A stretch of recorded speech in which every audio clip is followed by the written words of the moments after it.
Episode में हमने देखा था किस तरह किडोमारू नेजी को बुरी तरह से घायल कर देता है, पर इतना सब कुछ होने के बाद भी नेजी मुश्किल से खुद को खड़ा करता है। ये देखकर फाइनली किडोमारू अपने कर्समार को दूसरे स्टेज में ले जाकर अपने स्टिकी स्पाइडर थ्रेड से एक बड़ा धनुष और तीर बनाता है। फिर वो नेजी पर निशाना लगाकर उस तीर को नेजी की तरफ पूरी तेजी से छोड़ता है। वो तीर जब वहाँ पर टकराता है तो वहाँ पर एक बहुत ही बड़ा धमाका होता है। किडोमारू को लगता है कि वो मर गया, पर धूल हटने के बाद हम देखते हैं कि वो तीर नेजी के दाएं कंधे से आर पार होकर उसके सामने जमीन पर लगा है, जिससे वहाँ एक बहुत बड़ा धमाका हुआ था। वो तीर सिर्फ उसके कंधे से आर पार होने की वजह से उसकी हालत पहले से भी ज्यादा खराब है, लेकिन वो अभी भी जिंदा है। दरअसल किडोमारू ने सीधा उसके दिल पर निशाना लगाया था, लेकिन नेजी इस हमले को भांपकर अपने बॉडी को दूसरी दिशा में मोड़ लेता है, जिससे वो तीर दिल पर ना लग के सीधा उसके कंधे में लगता है। और किडोमारू ने ऐसी उम्मीद नहीं की थी। वो नेजी को देखकर सोचता है, तो अभी भी तुम्हारे अंदर थोड़ी ताकत बची है। ऐसा पहली बार हुआ है कि मेरा निशाना सही जगह पर नहीं लगा। तो फिर ठीक है, चलो देखते हैं तुम मेरे निशाने से कब तक बचते रहोगे। तभी यहाँ नेजी उसके दूसरा हमला करने से पहले उस दर्द को सहकर यहाँ से भागने लगता है। और ये देखकर किडोमारू बोलता है, अगर तुम्हें लगता है मुझसे भागकर तुम खुद को बचा लोगे तो ये तुम्हारी गलतफहमी है। अब मैं तुम्हें अपनी तरफ खींच के लाऊंगा। तो इस बार किडोमारू एक तीर अपने मुंह से निकालता है, जिसके पीछे एक धागा लगा हुआ है, ताकि ये तीर जब नेजी को लगे तो किडोमारू उसे अपनी तरफ खींच पाए। उसके बाद किडोमारू फिर से इस तीर से निशाना लगाकर नेजी को मारता है। तभी नेजी के पास चाकरा बहुत कम होने के कारण वो ज्यादा दूर भाग नहीं पाता है, और इसलिए नेजी एक पेड़ के पीछे छिप जाता है। लेकिन वो तीर उसी पेड़ से आर पार होकर जोर से जमीन पर लगता है। तभी नेजी का पहना हेडबैंड जमीन पर गिरता है। ऐसा लगता है कि वो तीर नेजी के सर के आर पार हो गया है, लेकिन ऐसा नहीं है। वो तीर सिर्फ नेजी के सिर के बगल में नेजी को टच करते हुए जाता है, जिससे वहाँ पर थोड़ा खून निकलता है और नेजी की हालत पहले से बदतर हो जाती है। पर यहाँ किडोमारू को ये उम्मीद नहीं थी कि उसका निशाना फिर से चूक जाएगा। तो अभी इस बार किडोमारू अपने मुंह से एक तीर और निकालता है, जो देखने में सामने से घुमावदार है। इसकी खासियत है कि वो इस तीर को मोड़ भी सकता है, जिससे वो तीर ठीक निशाने पर लगे। तभी यहाँ नेजी ऐसी हालत में वो थोड़ा मुस्कुरा के बोलता है, मेरे लिए इससे बच पाना नामुमकिन है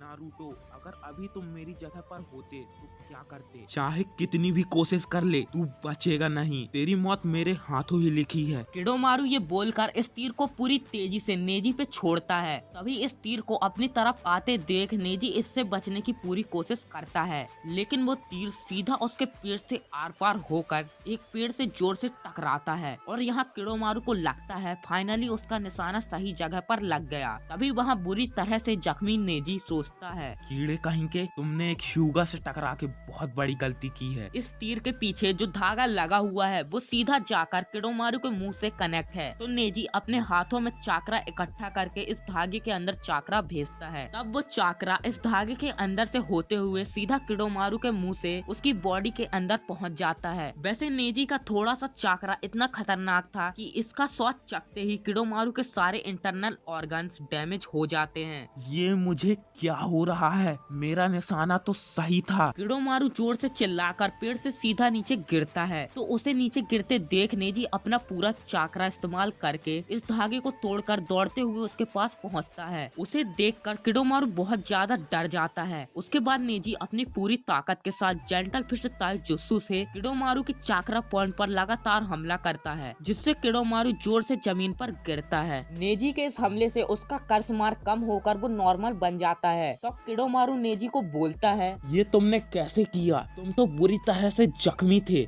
भले ही मैं जख्मी हूँ, लेकिन मैं इस दर्द को सह सकता हूँ। एक बात याद रखना, मैं अपनी कमजोरियों को तुमसे बेहतर जानता हूँ, लेकिन हाँ, तुम सबसे ताकतवर प्रतिद्वंदी हो जिससे मैं अभी तक लड़ा हूँ। भले ही तुमने मुझे हरा दिया, लेकिन तुम्हारी हालत भी बदतर है। तुम ज्यादा समय तक जिंदा नहीं रहोगे। नहीं, तुम गलत हो। मैं इतनी आसानी से मर नहीं सकता, क्योंकि मेरे ऊपर बहुत जिम्मेदारी है। जितना भी कोशिश करना है कर लो, अब बहुत देर हो चुकी है। सासुके उचिहा अपनी खुद की मर्जी से हमारे साथ आया है। अब वो ओरोचिमारू का नया शरीर बनने वाला है। तुम लोग अब उसे बचा नहीं सकते।